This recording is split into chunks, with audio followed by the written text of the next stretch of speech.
સંજેલી તાલુકાના મોલી પતેલા ગામે 4 બાળકોની માતાએ અગમ્ય કારણોસર 2 વર્ષની પુત્રી સાથે કૂવામાં ઝંપલાવતા બંનેના મોત થયા હોવાનો પ્રાથમિક તબક્કે માહિતી પ્રાપ્ત થતાં ખળભળાટ મચી જવા પામ્યો છે।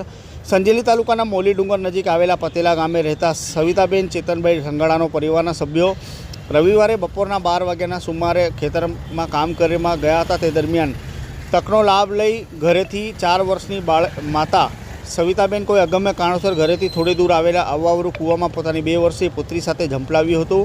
કૂવામાં કોઈ પડ્યો હોય તેવી વાત વાયુવેગે પ્રસરતા આસપાસના લોકો દોડી આવ્યા હતા અને તાત્કાલિક શોધખોળ હાથ ધરી હતી।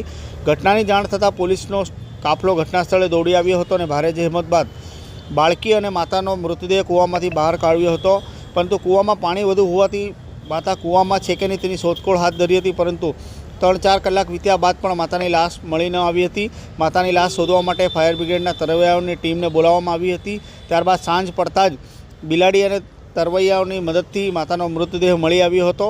માતા અને પુત્રી કૂવામાં પડીને મૃત્યુ થતાં પરિવારજનોમાં શોકનું માતમ છવાયું છે। પોલીસે અકસ્માત અંગેનો ગુનો નોંધી વધુ તપાસ હાથ ધરી છે, પરંતુ આ 4 બાળકોની માતાએ કયા કારણોસર 2 વર્ષની વહાલસોઈ દીકરી સાથે કૂવામાં ઝંપલાવી છે તે કારણ હજી સુધી બહાર આવ્યું નથી, પરંતુ આ ઘટનાના પગલે તરહની ચર્ચાઓએ જોર પકડ્યું છે, ત્યારે ગ્રામજનોમાં ખળભળાટ મચી જવા પામ્યો છે।